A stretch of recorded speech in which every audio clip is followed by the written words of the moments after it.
Hudson Valley Cybersecurity series. We started this series earlier this year because we realized that not only were cyber intrusions and cyber attacks on the rise across the country, but also many of our governments, many of our schools, nonprofits, other organizations across the region were ill prepared for these happening, especially since they were happening on smaller and smaller organizations. So we wanted to bring to the region the resources that could help the region become more prepared and better hardened against these sorts of cyber intrusions. Before I get to our guest speakers today, I do want to just say thanks to our sponsors. We can't have events like this without sponsors. So the title sponsor, this Hudson Valley Cybersecurity Series, is presented by Delaware Engineering, a great firm in our region. They do water, wastewater, stormwater, infrastructure, master planning, all sorts of civil and environmental engineering projects, and they're a great organization. I'm happy to share that since our first event, Verizon did join us as a sponsor, and Verizon just recently put out the 15th edition of its annual data breach investigation report, which is considered one of the best reports of its kind in the country. I really encourage you to go find that online and check it out if you're interested in the topic of cybersecurity and cybersecurity activities across the country and across the region. We also have sponsors from Ulster Savings, Hudson Valley Credit Union, Marshall and Sterling, three organizations that are really benevolent and allow organizations like ours across the region to put on events like this that are helpful to the organizations and businesses across the Hudson Valley. So just want to say thank you to all those sponsors. And for those of you who are attending the event today, I hope you'll go seek them out in your own way to say thank you. So we're going to start this morning with Dr. Bhargav Vyas from the Monroe-Woodbury School District. And we're going to hear from Dr. Vyas about a ransomware attack that hit their computer network in 2019. And I just want to say, I thought from the beginning of putting these events together that it was going to be very important for us to hear from someone who actually experienced a cyber attack on their system, because otherwise we could bring in all the federal and state and other experts, but it all seems theoretical until we hear from one of our neighbors that has actually gone through it. So I know a lot of different agencies, a lot of different businesses that have experienced a cyber attack, but many of them are hesitant to talk about it. And that shouldn't be the case. We should be willing to be open with each other about when these things happen so that we can learn from the experiences of our neighbors. And so I want to give a lot of credit, not only to Dr. Vyas, but the school board in Monroe-Woodbury, Superintendent Elsie Rodriguez. They really deserve credit for sharing this information and looking at what happened to them from an educational standpoint so that we can all learn from it and understand how we can improve our systems to protect ourselves based on the experience that Monroe-Woodbury had. So with that, Dr. Vyas, take it away, and my many thanks for joining us this morning.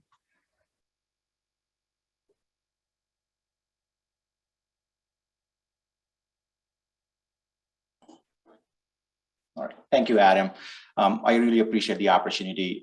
Again, the goal is to share what happened in an educational way. As Adam mentioned, most of the time the organization gets shell-shocked and either they don't say anything or they don't really do until it's too late. Being a fully transparent organization with the leadership of our Superintendent Rodriguez, Elsie Rodriguez, and support of board, yes, we decided to go out and tell our story. And really the goal here to tell the story is what lesson we learn and how can we actually be better as the ultimately country, not just the region, but how can we better be prepare ourselves. So I will share some stories. Feel free to ask the questions. Again, this is a very interactive presentation. I generally would like to start with this quote, like everyone has a plan until they got punched in the face, right? Again, not a good or big fan of Mike Tyson, but I have heard him saying that with this quote, and that's kind of where we started. Our cybersecurity journey started, I would say about 15, 16 school year. And we put some pieces of the puzzle together.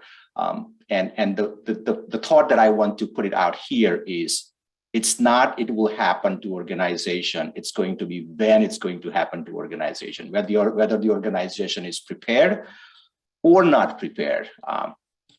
So our story is, I always like to start with what was the story before the threat, right? We had done some homework in terms of starting from 15-16 school year. We had maximized our cyber insurance. We had done the NIST assessment. We had done some penetration testing, updated policies, updated disaster recovery plan, increased our on-site and off-site backup. That's another crucial piece too. But before I go to this list, I want you to imagine this is a first day of school. So this is a September, I think it was 4th, 2019, right? So I'm sure most of you are parents or grandparents, and you're sending your kid, giving a big hug into the school bus and ready to send the kids. So this first day of school for a school district like us, what we call it's a professional development day. So we had about 1,100 staff members gather in the high school. And in the morning of that, generally from an IT side, what we try to do, make sure that everything is up and running. But we started getting the notice. It was actually a night before, around 10:30, 10:45 p.m. And so we knew walking in, the notice, the alerts were basically our storage area network, our hardware that store a lot of data, has a hardware failure and it shuts down. So next morning, 6:30, the technology team is in and we started rebooting our servers. And then we were greeted with ransomware message. And basically it said, here is the email address that you need to send the cryptocurrency to this. And internally we have a code name because of our exercise, what we call it's our biggest nightmare. So I got a call from our tech team and say, hey, our biggest nightmare is here. At the same time, our superintendent is at the high school. We have a beautiful high school auditorium, and she's welcoming 1,100 staff members. She's on the stage with the other board members and other assistant superintendents, and I'm trying to reach her like, Elsie, come on, pick up the phone call. But we had to do what we had to do, right? So we shut down the network. But I want you to picture that, like this is like a day before the kids walking in. And ultimately, we did end up canceling the school for one day. Well, I should say postponing the school for one day so that we can get together and make sure that we are ready to welcome our students. But as in any organization, all of our systems are electronic. Our student schedule, our special education, our food services, our transportation, right? So everything is electronic and we didn't have the access on day one. So that's kind of a mindset that I want you to start thinking about it. Now back to before the threat, and any organization, I feel like we are overall very good in terms of what we've been doing now, right? A lot of organizations now have cybersecurity insurance. So we actually make sure we maximize our cyber insurance policy. And that is the one simple advice I can tell anybody who's listening to us is like, make sure you read your cyber insurance policy and try to maximize that. That is the first step. And yes, it will cost a little bit, not much. And I know sometimes the IT folks can get dragged into the conversation about, oh, we need to update the firewall, our network. That is all great. This is the first step. The number one step is make sure you have the maximize your cyber insurance. Then you start getting into the IT side of, hey, make sure you do the penetration testing, update your policies, obviously update your disaster recovery and data protection plan. The organization should have on-site and off-site backup in case if we need to do the recovery. The end user training, that's another big important part. 78% of the ransomware is, as of now, is coming from the phishing technique. So what are you doing as a part of your end user training, how you are training the end user to do the phishing campaign? There are certain solutions out there. It's basically shifting the culture, how you are training your end user, because you only have to have one user click on a wrong email phishing skill, and then next thing you know that your network could be in a bad situation.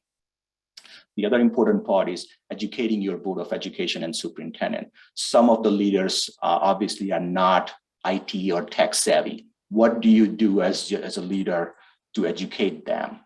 Make sure you provide them a constant communication of the updates, not just when the disaster happened, but it should start before. So you are making sure that you are setting the stage that, hey, it may happen, but we are prepared to do that.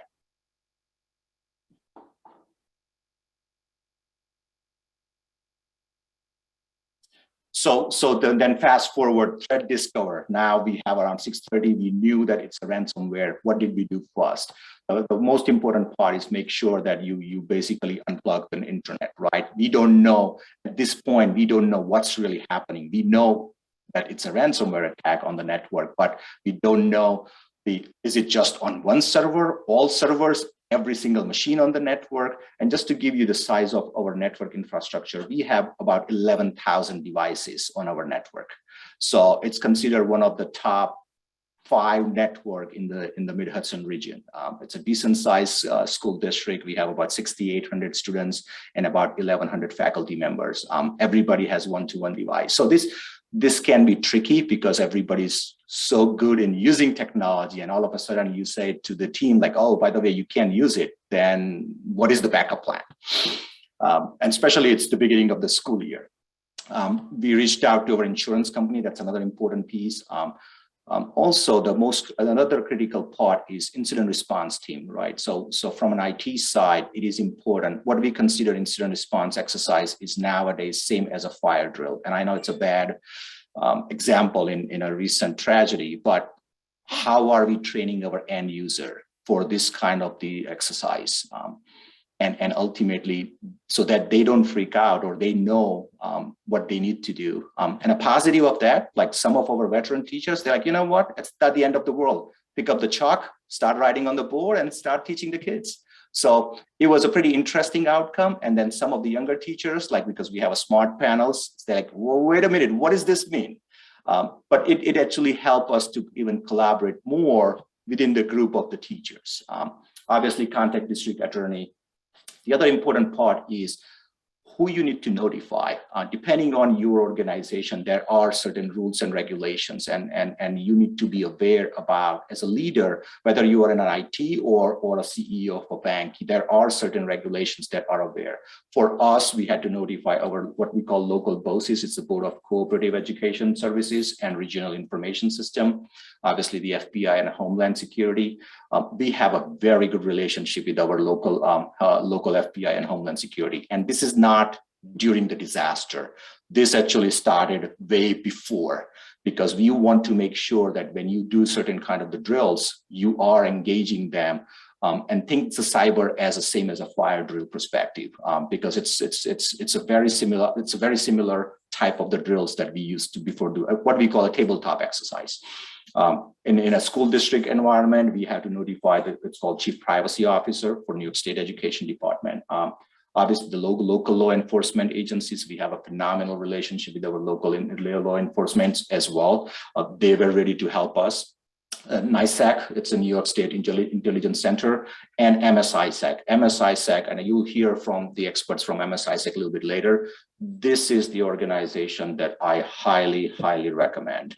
Make sure that you start digging into what solutions they are offering. And I would say most of them are at no cost to you. So I'm sure you will be hearing from Nolan and his team down the road, but that's another bigger organization that supports all the local, state, and local government agencies. So if you have not heard, I would say stick to this presentation until the end. It will be very beneficial to you. The other important part is in any organization is, where is your data, right? So as a leader, you kind of have to aware about like what is your systems and where does the data live. Now the data could live in two ways. One is on-prem, like on your network locally within your building or within your data center, or it may live in the cloud. Like for us, because we had an updated incident response and disaster recovery plan, we knew that what data we are hosting in-house, what we call on-prem, or we are hosting in the cloud. This is extremely important because in our case, it was only the on-prem servers were compromised, not the solutions that we were hosting in the cloud. And a little good side effect of that, as an organization, we had a plan to move all our on-prem solutions to the cloud. We just didn't have a specific time. So within 2 or 3 weeks of being affected, we decided to move every single on-site solution to the outside in the cloud hosted. So our 3 years plan became a 3 weeks plan. But to me, even though it was a disaster, it turned out to be a phenomenal opportunity. Because think about it, this was right before the COVID. So when COVID hit, we were ready, like everybody worked remotely. So, and this is again, looking in the back mirror, at that time, it did not feel that way. It was like, oh my God, sky's falling. But there is always a good outcome from any disaster. Like we knew basically where our data and what system is hosted on-prem or outside. Again, in a typical school district, we have transportation systems, student management system, payroll, file servers, generally anything similar to any other organizations, right? The two important pieces of the puzzle is payroll and asset management. Everybody's supportive until they know they're not getting paid. So it's just a human factor that you have to keep in mind. In our case, all our unions, all our end users were extremely supportive. But we ran to the wire. Like, I think it was like 3 days before, I remember Elsie saying like, Bhargav, are we running payroll? I'm like, just give me 2 more hours. And I was able to buy extra day. But we did end up running our payroll with no issues because we had a clean data offsite, and then we were able to restore that. So some of this process, it doesn't start during the disaster or during the ransomware attack. You have to start planning before that. Asset inventory, that is another big important part. You have to have a good asset management, because otherwise you will not know what devices are infected or what servers are infected. For us, our asset inventory was hosted in the cloud. And as an organization, we take a pride on how effective we are in our asset management, even though we have 11,000 devices. Once a year, we do electronic asset inventory. So we scan the device with the barcode and electronic scanner. So we know who has what device, how many servers we have. I would say 95%, 99%, I should say.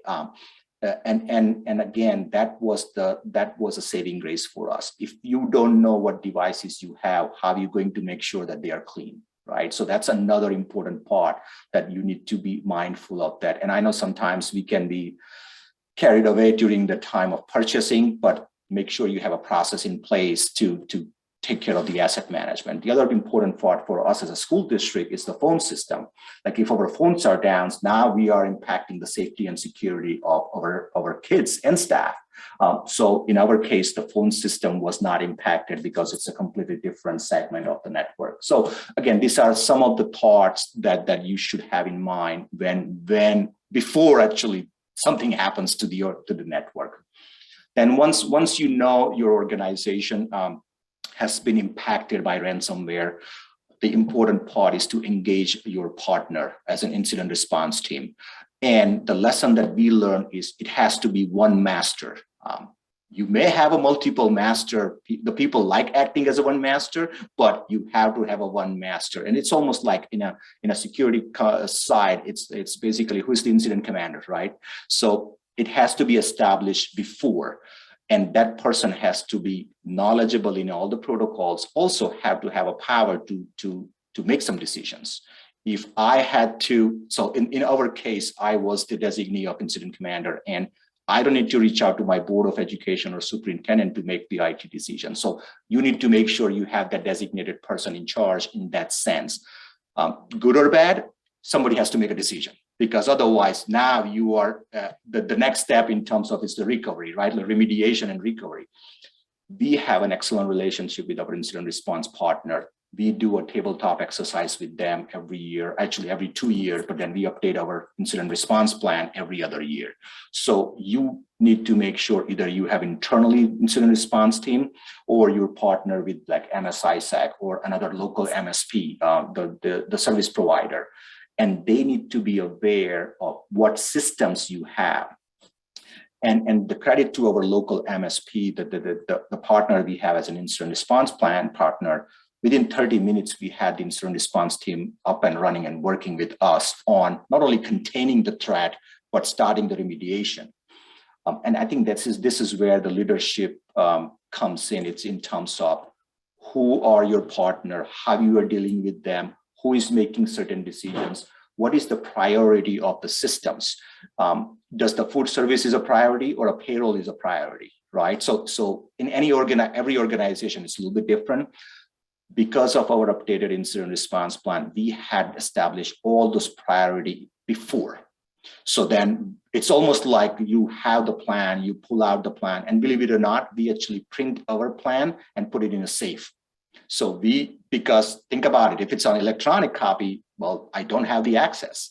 So we make a deliberate effort to make sure that we have a physical copy located in a safe, and superintendent is aware about it, the board president is aware about it. And it's also like, if I'm not here, my team is aware about it. So then it's also something could happen to a person or people. So it's not just a ransomware disaster, it could be the people disaster too. So once we identify and quarantine the threat, do you have enough hardware to start restoring or building the system? Depending on your insurance company, they may ask you to preserve the evidence. So it's extremely important to make sure you know a lot ahead of time. Hey, what is the expectation of the insurance company? Do I need to preserve the servers that are infected? Now, if I do need to preserve the servers that I infected, do I have a capacity to start rebuilding the new servers? Right. So some of this exercise, I would say most of this exercise is before the disaster happened, not during or after the disaster happened. Also, you need to understand that ultimately what was impacted, your incident response team, the way I equate to them, it's like if you have a cancer and you go to a doctor and they prescribe you the therapy, you as a patient have no saying after a while. Like once you decide, it's almost like you have to surrender your technical skills to the incident response team. This is not a time to be a hero. This is a leadership disaster. Yes, it's an IT disaster, but this also be like how you lead your team through this process. And it's almost like your entire IT team has to basically follow the prescription that is given to you by the incident response team. And that's why it's extremely important to do this exercise ahead of time, so everybody knows their roles and responsibilities.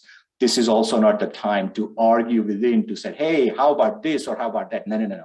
We have a prescription and we are going to follow the prescription to the end. I can tell you my personal, I don't want to say frustration, but sometimes it is like, hey, when can we get everything up and running, right? So to me, that was the lesson learned, because to me, you will have the external pressure from the different stakeholders. You want your CFO to say, hey, where is the payroll? I want to run the payroll. You may have your food service director to say, hey, where is my food service system? I want to give the kids to lunch to that. You may have the special education side to say, hey, I need the special education system up and running. They may have a different priority than you do. So it's extremely important to make sure you have a plan and you communicate to the plan to your internal and external stakeholders. So when you start building this recovery process, no questions or no argument during that time. The other important part that is a communication, and I think I have a slide coming up, so I'll mention that to you.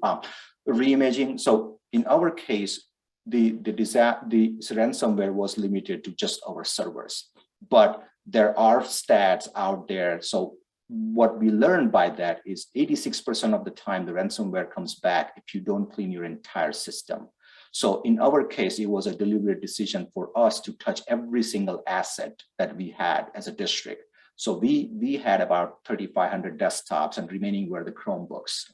So we decided to reimage every single machine. And the purpose was, we just don't want to take a chance. Yes, we know that this was infected and it's bad, but let's clean it up once and for all.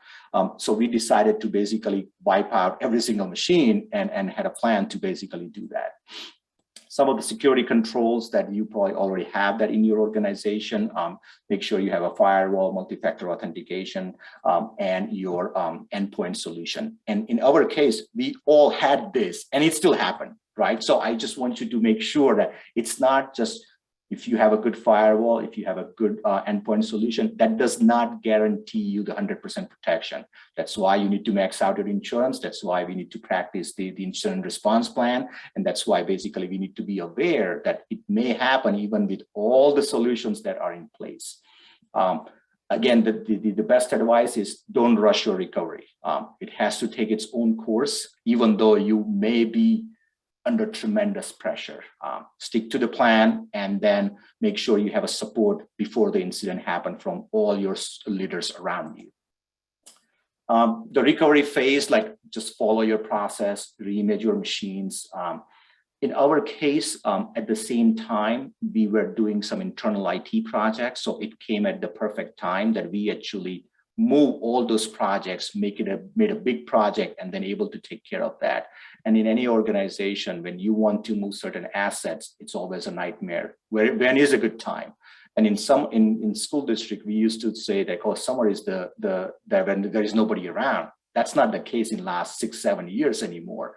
So every time there's a disaster, and not that we are expecting the disaster, but anytime you have an opportunity to make sure that you take the advantage of that, we end up moving a lot. I would say 99% of our solutions are in the cloud. We have one solution that is internal that this summer we will be moving it out. But that could have not been possible if this was not hit to us. It may be like 3 or 5 year plan, it's just because of the human nature. The two big deal that we learned is a relationship and a team approach. And it's not connected to technology. So what is your relationship as a person in this role to your internal stakeholders? Our unions were very supportive, even though they knew this was a massive inconvenience to them. They were extremely supportive, whether it's the teachers, the support staff, the administrative. The other big deal was we take a pride in transparency. So we inform our parents, and if you Google it, I think this happened around 6:30 or 6:45. By 10:30, we were in every single major news channel. And it's not something that's good, but we want to make sure that we give out the communication. So the other piece, the big piece of this puzzle is the communication and the team that you have. We have 2 phenomenal ladies who are in charge of our communication, whether it's a good communication or not so good communication. During this time, they were basically a part of this solution day in, day out. Like twice a day, we would meet with them. It's 10 a.m. and 3 p.m. And then these ladies will prepare a communication to all our parents, because at this point, we didn't know if the data was compromised. So obviously, if I'm a parent sending my child to Monroe Woodbury, I may be concerned that, hey, is my child data is compromised? Or if I'm an employee of the district, hey, is my social security compromised? Because we have close to 1,100 plus staff members, and we run the payroll, so we have all their personal information, not only their personal information, their spouse and their kids' personal information too. So we do it. This time, you might not know how bad the extent is, but you have to be very transparent to your stakeholders. And good or bad, this is how we actually have the culture in the district. Like, we may not like to say that this was happening, but here it is. And also, I felt at the end of this process, community actually appreciated that a lot more. Yes, we learned that the data was not compromised, so no PII was compromised, but we didn't know at that time, and we had to make sure we communicate. But this is the relationship that you develop with your stakeholders. Another one is team approach. And team is not just your leadership team, your IT team as well. We have about 15 staff members in the IT department, and every single one for the next 3 weeks when the disaster happened worked pretty much 14 hours a day. So during the second week of that time, I realized that we were started getting fatigued. And when you are in that zone, then you have to recognize as a leader that the productivity can go down. So we came together as a team and said, you know what, guys, let's take a Sunday off, the third Sunday off, because it's important for all our social emotional wellness as well. Because if you're not sharp, how can I expect that the decision you're making is sharp? Yes, it's good that you're working 12 to 14 hours a day, but I think it's, as a leader, it's important to recognize where to draw that line. Some of the lessons we learned, how the new teachers and veteran teachers were working collaboratively to find some interesting solutions. The other big deal that for us was we called Verizon on the same day, and they were able to ship us about 85 MiFis, and we distributed strategically to different locations. So within the same day, actually this was next day. So within the next day, we actually had certain locations with the internet equipment. So then the teachers or principals were able to check the students. The student may have a food allergies, the student may have a special education services. So those are the important part. Yes, payroll is important, but the most important part for our school district is student and staff safety. If we are not able to provide them the environment with the students and staff safety, it's great that we will run the payroll, but that's not the important at that time. In 2 weeks, I'm sure people will change their mind and say, hey, I'm not getting paycheck. The other important piece for us as a school organization is student information system. We use a student information system from a company called PowerSchool, nationally really good company. Because of the relationship we have with them, within 4 hours, they were able to spin the data from our server to their server. So on the same day, we had our student management system up and running. But that's also a part of the plan. Like, you have to make sure we are planning this type. And as a school, we have what we call the 3 important systems: our student management system, our basically email and phone system, and a financial system. Those are the 3 extremely critical systems. And what is the plan if something like this happened in your organization? The other important part is you have to make sure you are mentally stable, because sometimes it is tricky. And I have seen other school districts after us, people in my situation, and I was pretty close to in the tears in my first hour, and I'm like, what did I do to this organization, right? Because it's hard not to take it personally, but this is where your relationship with your board and superintendent comes in. And I remember Elsie saying, like, Marga, pull us out from this. We have 100% faith in your leadership. And not that it was not important, but to me, that was just like, you know what, that is so right. Let's get this out first, and then we will worry about whatever comes next. Same thing with your board, the relationship with your board and superintendent, right? So in our board, we have phenomenal leaders from different areas. There are a couple of strong board members who are also very good in IT side. So what is your relationship before this? Make sure that they are aware about the certain progress or certain solutions, because if it comes within the board member, it's not that they don't trust you, but they have a bit better faith in terms of, hey, whatever the Monroe Woodbury tech team is doing, that is the right prescription. So then they don't doubt your leadership as well as your team leadership. Some of the areas that we learn is like, basically we move from paper and pen ultimately. So think about it, like in last 5 years, we have the technology in district, and we started moving from paper and pen to the technology. And the 2019, we started the school year with the paper and pen, at least the first couple of weeks. And again, looking in the back mirror, it's the same school year in March 2020, we hit the pandemic, and that paper and pen became a fully remote. So you have to be mindful of your employees' mental status. So we started from no technology to the fully remote. And it's basically made me personally humble to have a more appreciation for your team, but also more appreciation for your teachers and support staff, because for some, this is not an easy switch. It's not something you flip the switch and then it will happen. Same thing with move from no internet to Verizon, I mentioned earlier, transportation and student management system, take care of that. But then it's also like you have to have a plan. There are some times that we might need some printing, but guess what? We don't have any network, so we can't print. This is where we partner with our local BOCES, Orange Ulster BOCES. They were kind enough to make sure that we can, whatever the copies we need printing. Same thing with the payroll. Because of the proper planning, we knew that they actually have the same financial system that we do, and we were able to use their network, which is about 17 miles from here, to run our payroll and then print whatever we need to print on that. So, but this is kind of identifying well in advance as a part of your incident response plan, so then you know, even if it happens to your organization, what is your plan?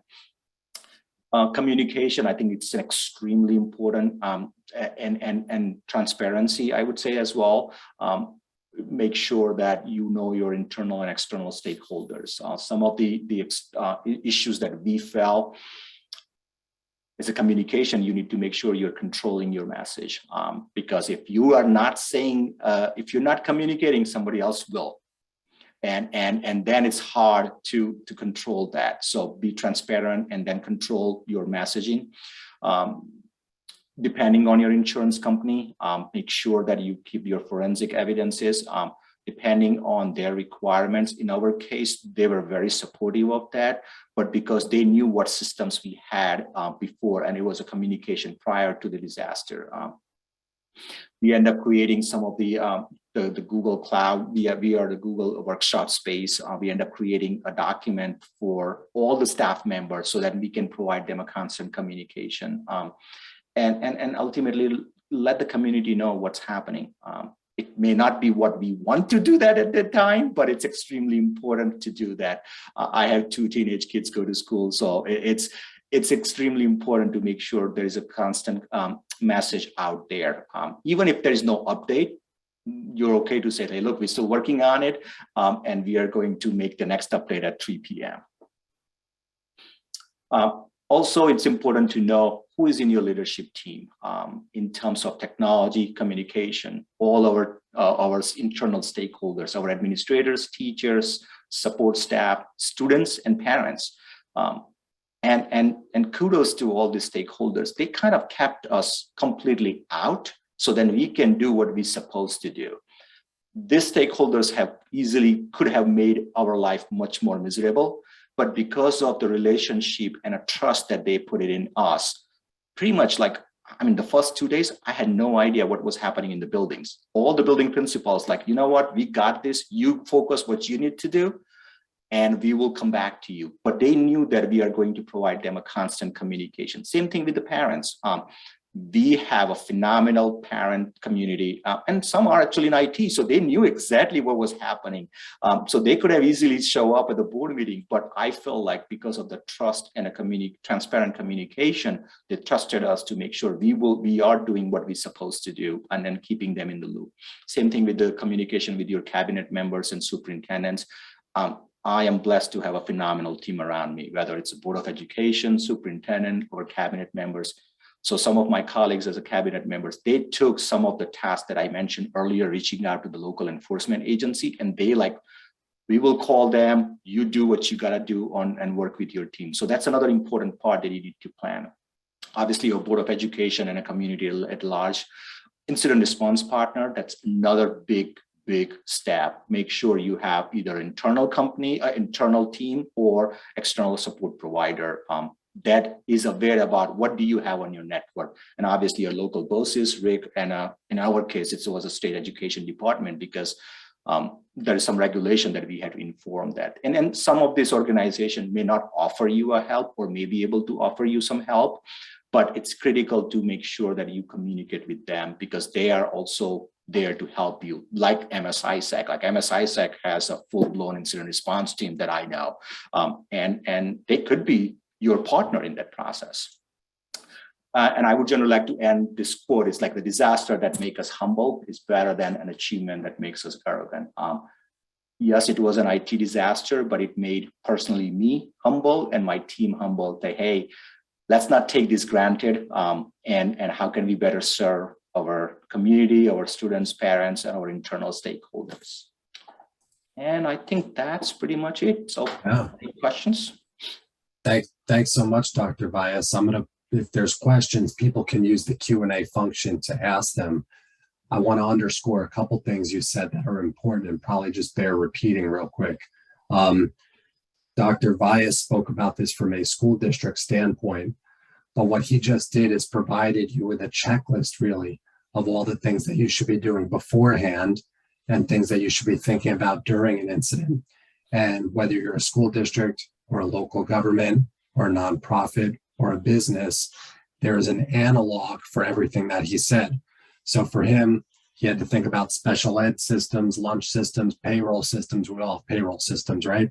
But for you, it might be, okay, how does this affect our building department or our water department or our taxing information, right?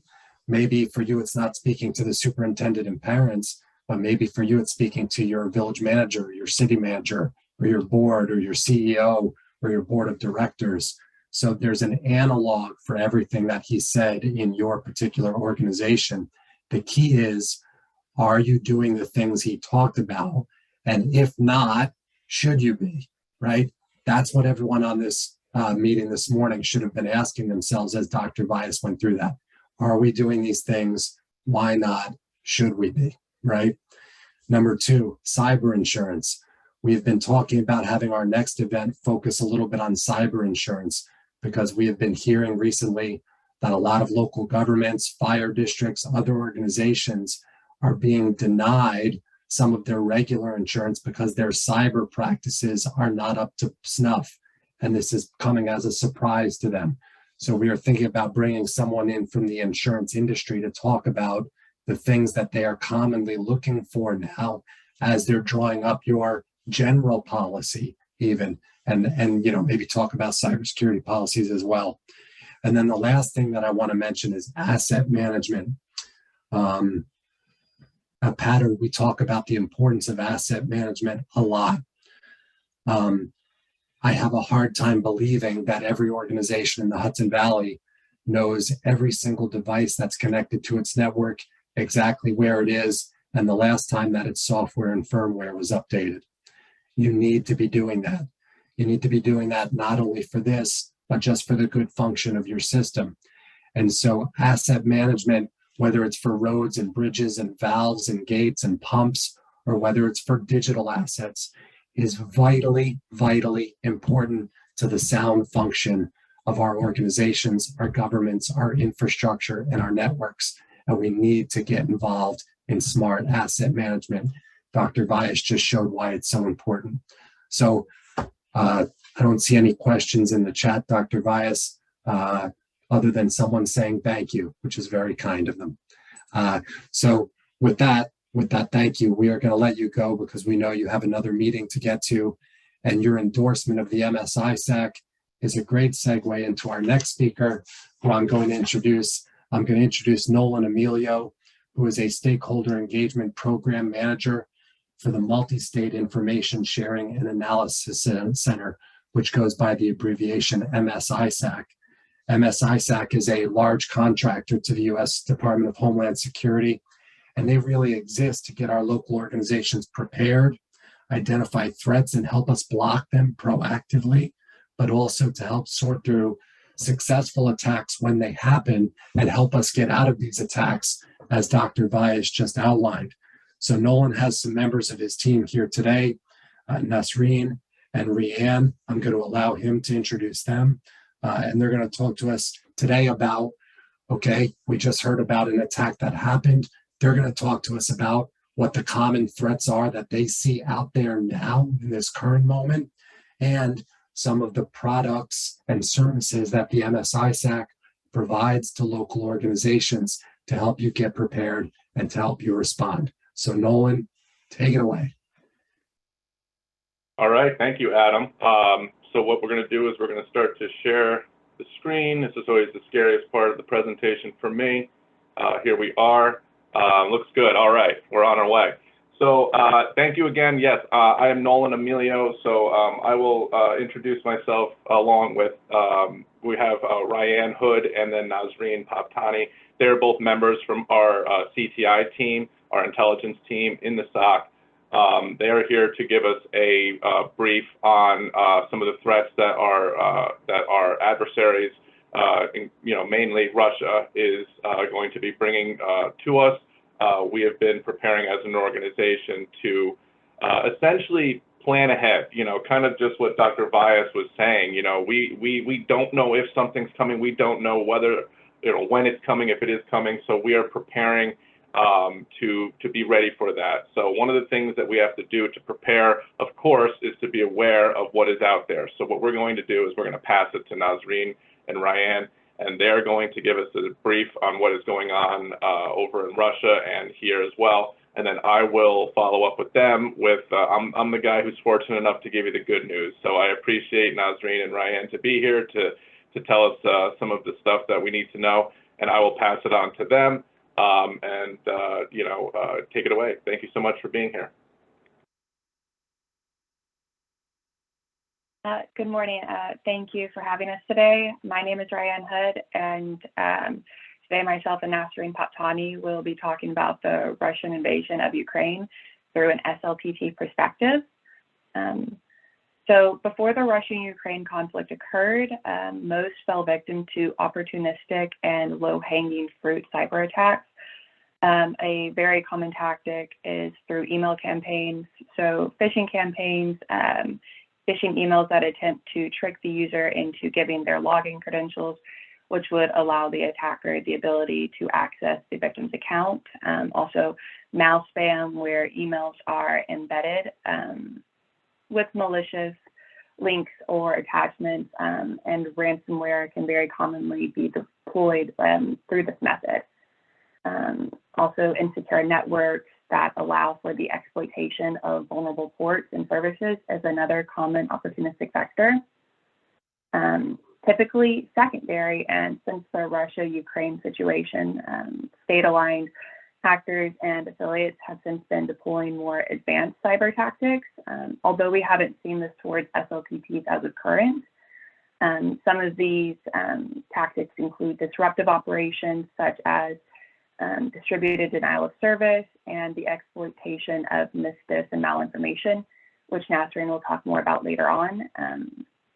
Destructive operations from actors include wipers, a type of malware that attempts to destroy and wipe data and systems, as well as supply chain compromises where attackers target a third party like the SolarWinds software with access to an organization's systems to gain entry rather than trying to hack the networks directly.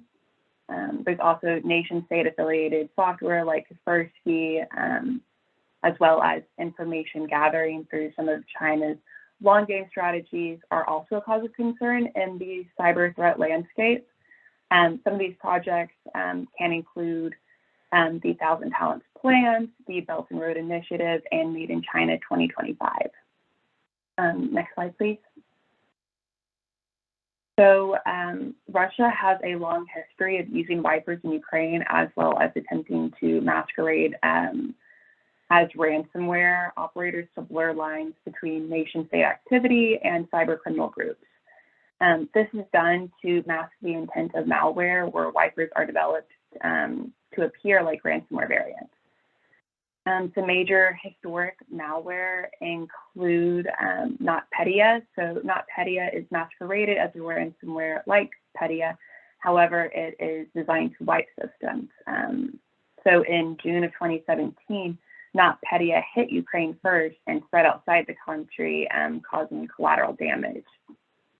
Some present malware that I wanted to discuss that has been leading up to the beginning of the Russian war in Ukraine also includes the Hermetic wiper. The Hermetic wiper has three components, so a wiper, a wizard, and a ransomware. The wiper corrupts system data to render the system inoperable. The wizard spreads across the local network.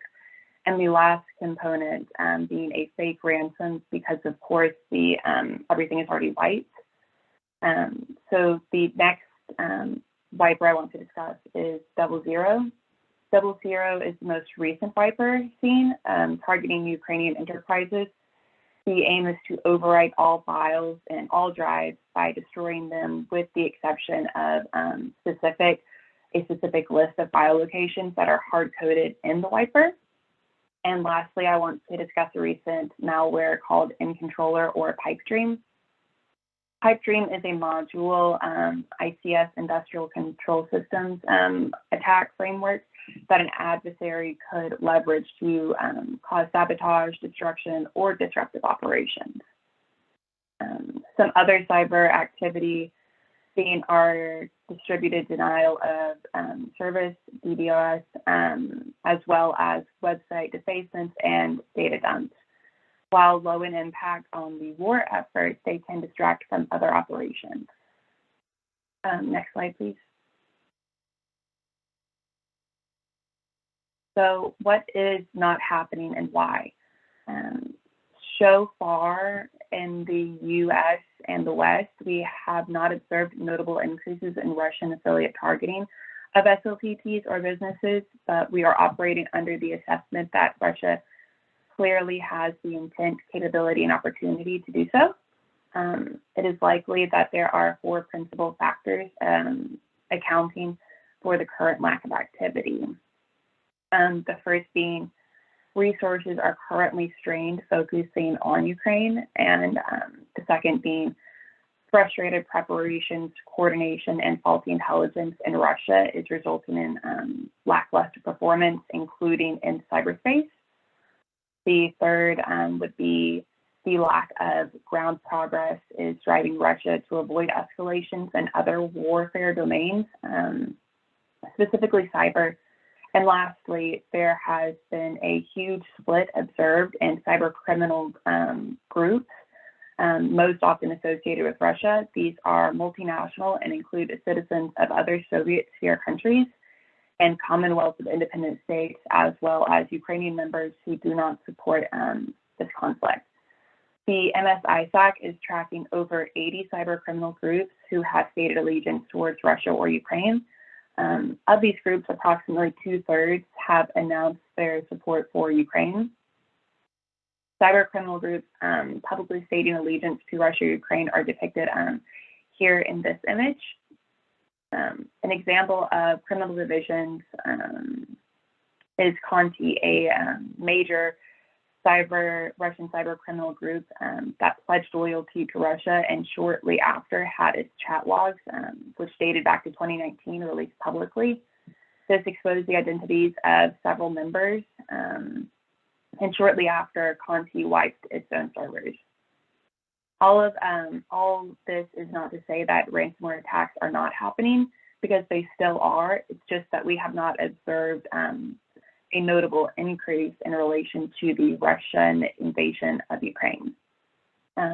Despite these factors, we anticipate that things could change as Putin becomes more frustrated with the US and Western intervention. Next slide, please.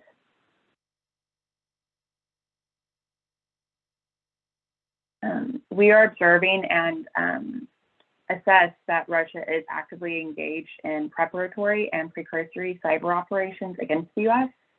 We are aware of active scanning of US infrastructure from suspected Russian infrastructure, which is also indicated in a White House release. Some of this activity includes a spike in Russian-based IP scanning SLTT networks, minor spikes reported in the financial sector, and a spike in network scanning across the U.S. energy sector.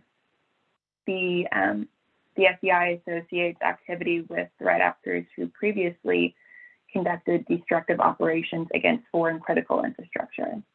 Overall, we believe threat actors are aiming to identify victims and vulnerabilities, ensuring new and previous accesses, including those established before the conflict, are maintained and readied, and that capabilities and resources are in place to begin executing once commanded. Major areas of concern are low-hanging fruit, so exposed and unsecured ports and services and logins where multi-factor authentication isn't practiced, as well as software or other applications of Russian origin. If Russia pulls the cyber trigger for destructive or disruptive operations, we will almost certainly see leapfrogging across the matrix where attacks will be swift and noisy, jumping from the initial access or persistent phases of the matrix towards lateral movement, exfiltration, and impact. Now I'm going to pass it over to Nasserine. Thank you, Ryan. I'm going to quickly dovetail off what Ryan discussed in terms of what is happening and why. So looking at this slide, there's a lot of CVEs, and I wanted to take a moment and discuss what CVEs are. So CVE is an abbreviation for Common Vulnerabilities and Exposures. Essentially, CVEs are a list of publicly disclosed known computer vulnerabilities and flaws that can be taken advantage of by hackers or adversaries. So one might be thinking, well, why don't we fix them if we know it's a vulnerability? And yeah, you should fix it. However, sometimes people don't know that these vulnerabilities exist, and or they don't know how to fix it. Additionally, there are times when there are systems that use legacy software that don't have the option to update that software or that firmware and that vulnerability, and thus and keep daily operations going. So in that case, you would need to find mitigations to prevent the vulnerability that's being exploited. So knowing that these vulnerabilities exist helps you to take that next step. Some that I wanted to point out here are Microsoft Exchange and the most recent Log4j vulnerability. So Microsoft Exchange server is a mail server and a calendar server, and it helps companies achieve better reliability and improved performance. It manages emails, calendars, address books, and so much more. And Log4Shell or Log4j is the most recent CVE. And the Log4Shell is an Log4Shell is an internet vulnerability that affects millions of computers involving an obscure yet ubiquitous piece of logging software called Log4j. When it was first discovered, there was a lot of systems that couldn't update fast enough and prevent being attacked. Currently, the majority of systems that use Log4j have patches and updates to prevent the vulnerability. So if a system is not patched or updated, it is, again, vulnerable to malicious threats and malicious intentions. So looking at this, I wanted to say that these are a list of CVEs that are examples of vulnerabilities that have been previously exploited specifically by the Russian state-sponsored threat actors. Next slide, please. So something that Ryan touched on was this dis and malinformation, MDM. So from the onset, Russia has been waging information warfare against Ukraine and the West through vetted, established disinformation operations. An example is prior to the invasion in Russia, Russia was claiming to withdraw troops from the Ukrainian border despite seeing long-term buildups and clear imagery of strategic maneuvers. At the same time, Russia made multiple attempts to establish false flag narratives to blame Ukraine and then invade. Thanks to the United States intel community, this was not overtly successful. And since invading, there have been multiple reports of disinformation claims, claiming that Ukraine is harboring bioweapons and plans to use them against Russia, which is another highly likely false flag attempt. One of the most insidious of all have been deep fakes circulating on social media. So the chief example of this tactic is a fake video of President Zelensky, which you can see here, surrendering. This image is taken from that video, and it was propagated primarily through social media and a hacked Ukrainian TV station. So overall, we expect mis, dis, and malinformation to continue dominating the news and threat landscapes. And the reason that we bring it up is so that we are aware that this is happening and that we should always check our sources and make sure what we're listening to and reading is true and not MDM. Next slide, please. So factoring what we've covered in previous slides, MS-ISAC is operating at a heightened level of awareness of Russian Nexus offensive cyber operations or threats.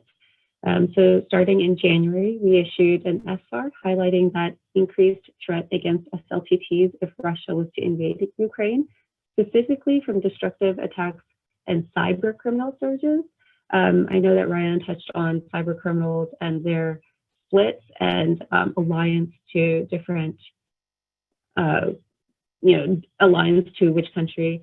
And so I just wanted to, make sure that we would point that out, that, we're seeing some of that activity. And major protective priorities were critical infrastructure, SLTTs, and election entities.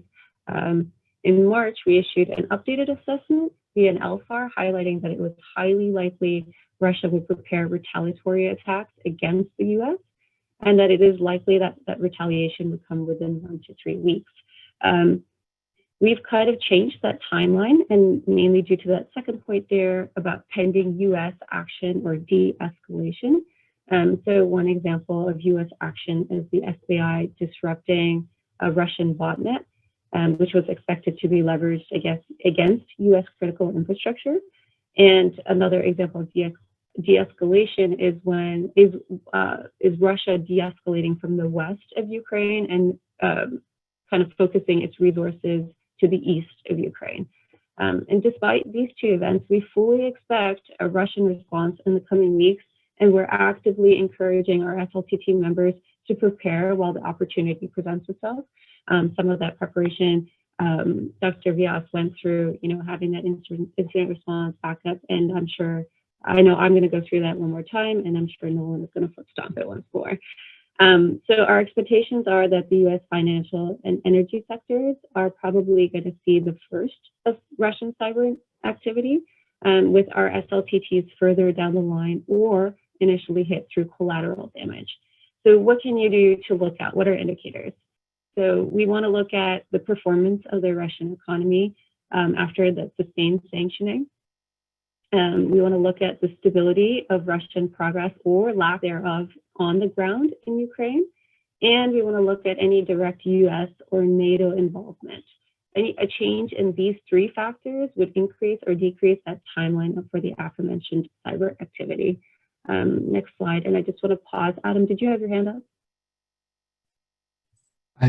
But before we transition back to Nolan, I just want to mention something. So keep going. Okay. Awesome. Well, right on my last slide here. So what can you do today, tomorrow, and beyond? So today, if you're not already a member, please join the MSISAC. It takes 5 minutes, and all of the services that Nolan will share are available to our SLTT members. Tomorrow, please enroll in our MDBR, the Malicious Domain Blocking and Reporting Service. And in the next few weeks, enable MFA, which is multi-factor authentication, and obtain vulnerability scans, as well as enable logging on all your systems. I wanted to quickly touch on MFA, multi-factor authentication. Many of us know it's an authentication method that requires the user to provide 2 or more verification factors to gain access to resources like your bank account or other online accounts, applications, or even a VPN. MFA is a great form of added protection, especially in a cyber attack where one's credentials could have been compromised. Lastly, establish an incident response and data backup plan. We heard Dr. Vyas talk about the backup plan and incident response and how critical it is. An incident response plan is a predetermined instruction or a procedure of how to detect, respond, and limit consequences in the event of a malicious cyber attack. Also, having known good backups are critical for resuming your daily operations, as well as discovering anomalies and that threat within your system. So I just wanted to point out this link on the bottom here. Our recommendations are at that CS website link. And this is it for me. I'm going to pass it over to Nolan. But before that, I think, Adam, you wanted to have a quick. Yeah, so now Nolan is going to talk to you about all the services that MSISAC provides to help you protect yourself against everything that Ryan and Nasreen just talked about. I want to mention one thing, however. I think it was Ryan had that list of software that was being exploited to get into people's systems. I can tell you, I have used 4 of those software items in the past 2 years, and you probably have too, even if you don't realize it. So that really underscores the need. These software companies put out patches, they put out updates. You need to make sure you are updating your software with the latest patches, the latest updates, the latest firmware, because they plug these holes as they find them. It's very, very important to do. The other thing I want to mention is the malicious domain blocking. So a lot of these attacks come from little internet ID addresses that this team knows about, and they can help you block them proactively. So that's one of the key services that Nolan's going to talk about. Pay attention to that, because the best, sort of the best defense here is at your fingertips. So Nolan, go ahead and take it away.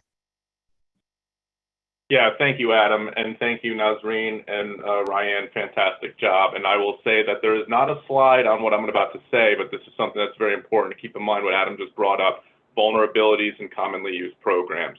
One of the things that you will benefit from the MSISAC is getting an email to your inbox that will state, you know, Google Chrome has a vulnerability. We saw that maybe, you know, oh, geez, it seemed like every day for a couple of weeks, you know, maybe 3 weeks ago or something. Very commonly used programs are consistently finding vulnerabilities in their own software. They have bounties where other people will come in and say, hey, Google, you got a problem, you got to fix it. And it's Mozilla, it's Google, it's you know, Adobe, it goes on and on. You know, if you're an organization, you've got hundreds of these programs, they all need to be consistently updated and patched. That's the first thing that they're going to be looking for, those vulnerabilities. So thank you for that. And I will be talking about malicious domain blocking and reporting, but first, what I'm going to do, I feel like it's often, you know, I've heard it a lot traveling the country, telling people about this awesome thing called the Multi-State Information Sharing Analysis Center. It's a lot of syllables. People get bored about halfway through when I'm saying the name. However, it does come across like it's too good to be true. So I feel like in order to combat that, what I'd like to do is just kind of tell you how we offer, what we offer. It starts to make sense a little bit. So in 2004, the MSISAC was formed by just a handful of US states, mostly on the East Coast, but also Texas as well. These states got together and said, you know what, we need an information sharing analysis center or an ISAC that is focused on cybersecurity. How are we going to do that? Well, they started working together and they had a little bit of a hodgepodge of people that were ready to do this. By 2010, the Department of Homeland Security said, you know what, awesome idea. You know what would be even better if you guys went national. So the MSISAC took a step back and said, how are we going to do that? Well, they connected with a not-for-profit called the Center for Internet Security. If you see an email from me or Nazreen or Ryan, you're going to see that the domain is actually from Center for Internet Security, not the MSISAC. So the Center for Internet Security enabled the MSISAC to offer no-cost information and no-cost services to the nation's state, local, tribal, and territorial governments. You've heard it before, SLTTs, that's what that means, state, local, and tribal and territorial governments, offered the ability for us to offer those to those people and those organizations with taxpayer dollars. So this is why, you know, when my team gets membership requests, we have to do a good job of vetting to make sure that these are public organizations because it is taxpayer funded. So that was in 2010. I believe by 2011, DHS recognized the Multi-State Information Sharing Analysis Center as the predominant source for all things prevention, protection, response, and recovery that had to do with cybersecurity for those SLTTs. So we have a very good endorsement from the DHS to do what we do. You can't forget about elections. We all remember 2016, the election was hotly contested. There was a lot of misinformation going around. So by 2018, the Elections Infrastructure Information Sharing Analysis Center, or the EIISAC, was formed. That brings us to today, where the MSISAC and the EIISAC, two separate organizations that do work hand in hand, that are housed within the Center for Internet Security. So while you don't want to use these three terms kind of interchangeably, we all work together. We are all one big family. We all have the same email domain. So that is how we are able to offer these services and this information at no cost. So what I want to do here is just give you an idea of where we're at in our progress. Where are our members? So we call every state in the union a member, all 50 states. We have all 80 DHS recognized fusion centers. For those that don't know, a fusion center is a group of law enforcement officials, whether they be local or federal, that get together and share information about what they're seeing out there. The Center for Internet Security is on the bottom floor. The top floor, we do have the New York State Fusion Center right above us. So we have a close connection with our New York State Fusion Center, as well as the other fusion centers in the United States. We also call about 160 tribal governments as members, as well as 6 territories. Now you're looking at those numbers and you're saying, now that's a far cry from 14,000 members. That's because the crux of our membership our local government.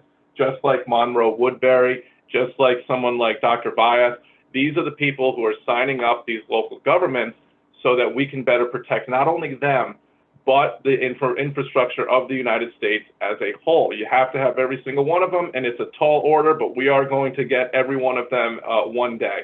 Right now, we are approaching 14,000 members in the United States, and you can see by the little chart here that we are expected to probably hit around 15,000 by the end of the year. That's what we hope. So I wanted to give you an idea of who you're working with here. How do we do what we do? This is the stakeholder engagement team, okay? So we have Kyle Bryans down in the South. He's been with us probably the longest. He has been offering no-cost cybersecurity information and services to, he worked in the Midwest at one point. He worked in the East Coast. Now he's in the South. We have Brennan Montaigne over on the West Coast, Michelle Nolan in the Northwest. They're both also senior program specialists. And we have Elijah Cedeno up in the Midwest. Unfortunately for all of you, you are stuck with me. I am the representative of the Northeast. I'm also the program manager for the MSI SAC. So we wouldn't be able to get anything done if it wasn't for Emma, Christina, Rachel, and Doug, who they don't know any boundaries. They work, border to border. They're here to help take the influx of tickets and requests that we get. And this is the team that gets it done for everybody on here. Like I said, almost 14,000 members. It's a small team that's doing a very good job. We all love the mission of the MSI SAC. We all understand the mission, and you're going to see that you're not waiting on hold. You're going to have people that are there for you. Consider us the customer service of the MSI SAC. We are here to make sure that your job is as easy as possible working with the MSI SAC. I also want to point out on the left side of the screen there, if you guys have your phone, we will offer this presentation. Adam will be able to offer this to you once we give it to him. However, there is a link there, info@cisecurity.org. That goes right to our mailbox that I will then see, and I will be able to get back to you and answer any questions that you may have. So I want to bring up the Security Operations Center. This I would consider not only the first service that's worth talking about, however, it is the most important. We have men and women that work in the Security Operations Center 24/7, 365. And what are they doing while they're there? They're providing you actionable intelligence and information, to your inbox all day, every day.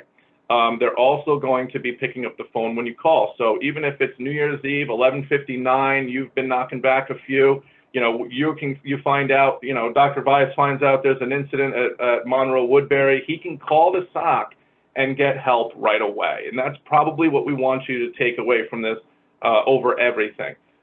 They are there for you 24/7, 365. If you're asking yourself, can I get a hold of the SOC for X, Y, and Z? If you're asking yourself if you can get a hold of the SOC, get a hold of the SOC. They are here for anything large or small. Another opportunity for you to take a picture of the screen. Please take down that number, 1-866-787-4722. Take down the email, soc@cisecurity.org. Keep this close to you. Keep it taped to your monitor, whatever you can do. It's probably very important for me to state, you do not have to be a member of the MSI SAC in the middle of an incident. If you get there and before you signed up for the MSI SAC, you realize you're in an incident, you do not have to join the MSI SAC. Call that number. They are going to help you. It's probably going to be the most important thing that I say all day today. They are not going to charge you money. They are not going to say, where's your membership card? They're just going to help, because how could we protect the cybersecurity posture of the United States if we're not helping anybody in the middle of an incident? So you might get a call from me afterwards saying, hey, you might want to join the MSI SAC, but we're not going to get to that until everybody's very, very comfortable. So moving on here, I want to also bring up another part of our SOC, and this is our cyber incident response team. These are the guys and girls who are really going to be helping you out in the middle of an incident. And the first thing I will say about the CERT, and Dr. Vyas brought it up, make sure to check with your cyber insurance before you call the CERT. I know things are going to be, hot and heavy in the middle of an incident, so it would be good for you to call your insurance your cyber insurance companies before that happens and say, hey, in the event of an incident, can I call the MSI SAC? Can I get their help?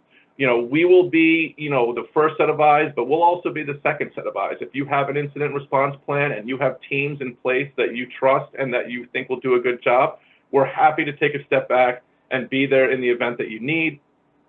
After the fact, once everything is figured out, you can reach out to the SOC, and then they will give you the digital forensics that you may be looking for. So this is just going to give you another chance to take down the number and the email on the screen. You can see I'm really hammering this home. You know, I really would love to find out that everyone has a Post-it note right on their monitor with that information. That is, once again, the most important part of this presentation. But while we're talking about that, let's get into some of these services. And I understand that some of the people on this call probably are not too into the techie stuff.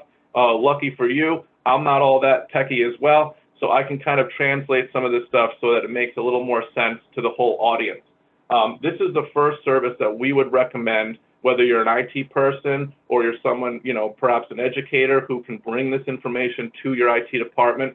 First service that we would sign up for is the monitoring of your IP range and domain space. The reason I say that is because all it takes is an email to the SOC with publicly facing IPs and domains, and you are signed up. If you don't get an email from the SOC, all is good. You're only going to get an email in the event that something is happening. So what is this service trying to do? This service, first of all, we work with Pastebin, and Pastebin is going to be making sure that there are no account credential dumps or defaced websites that has to do with your organization, okay? And then we also have a partnership with Spamhaus. If you don't know, Spamhaus operates a wide network of sinkholes, otherwise known, you know, they're malicious sites that have been found and have been, you know, basically modified so that they cannot cause harm anymore. Spamhaus does that service. So if we notice that anything from Spamhaus, if they let us know that, hey, your members' IPs are communicating with a known sinkhole, we're going to let you know about that as soon as possible, because if they're communicating with a known sinkhole, how do you know they're not communicating with an unknown sinkhole? It's just a good idea for you to get that information so that you can action it. So once again, all you have to do is have your IT person send your publicly facing IPs and domains to soc@civesecurity.org, or you could send it to me and I'll forward it on to them. We're just trying to make this as easy as possible for you. So Adam brought it up, malicious domain blocking and reporting. This is probably one of my favorite services to talk about, so I'm going to try to go very quickly here because I'll go on and on and on. What this service is trying to do is proactively block our members from connecting to known malicious sites, and that is worth repeating, known malicious sites. We work with Akamai.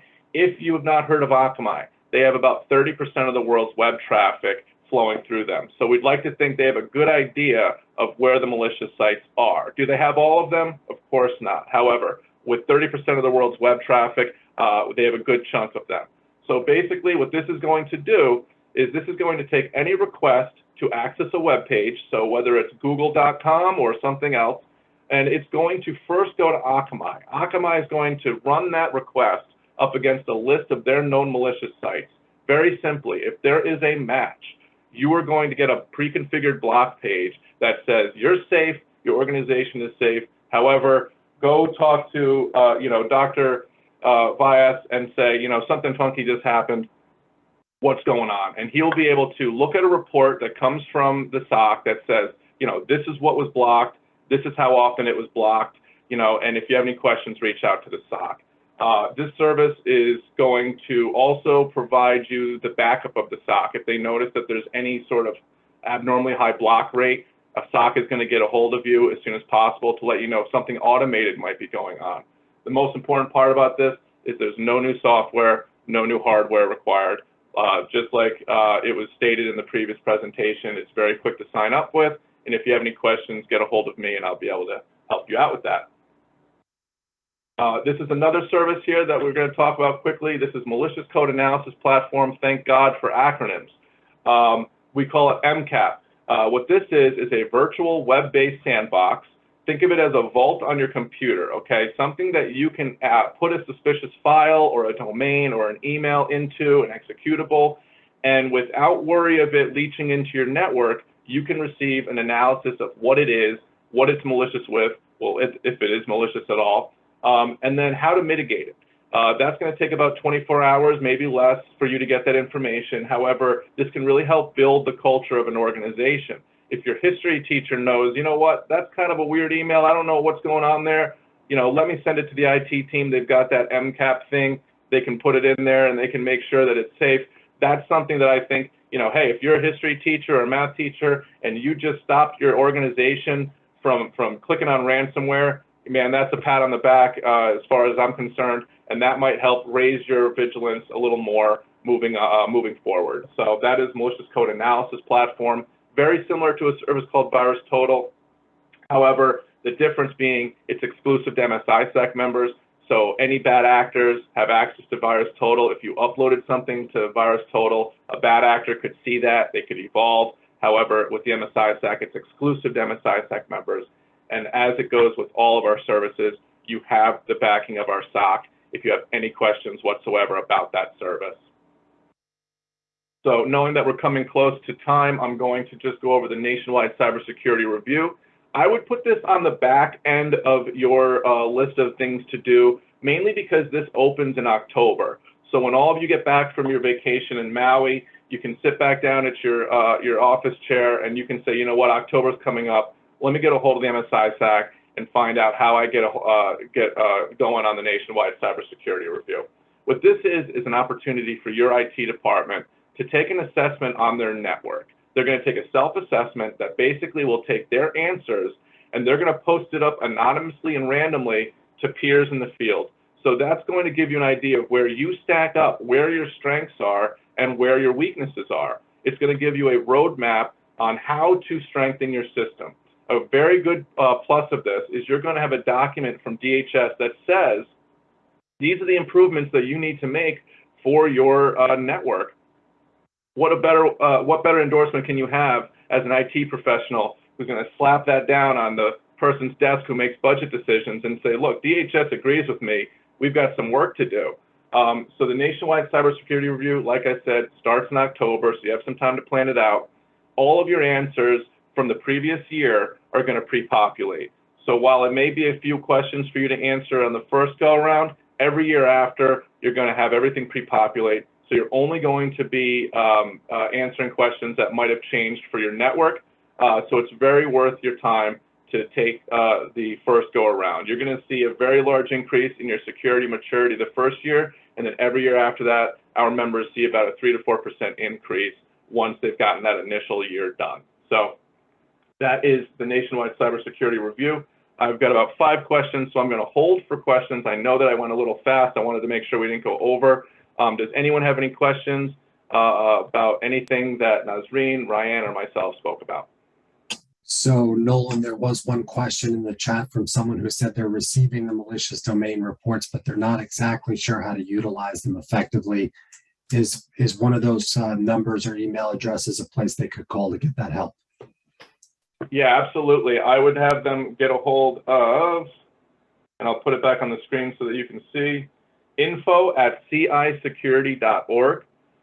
You can also skip a step if you want to go to myself as the account manager. My email is my first name, Nolan, N-O-L-A-N, dot Emilio, A-M-E-L-I-O, @cisecurity.org, and we can certainly get that taken care of for you. Great. So if there's any other questions, please feel free to put them in the Q&A box. Otherwise, I will just underscore something that Nolan said, which is that their services are free to our municipal governments across the Hudson Valley.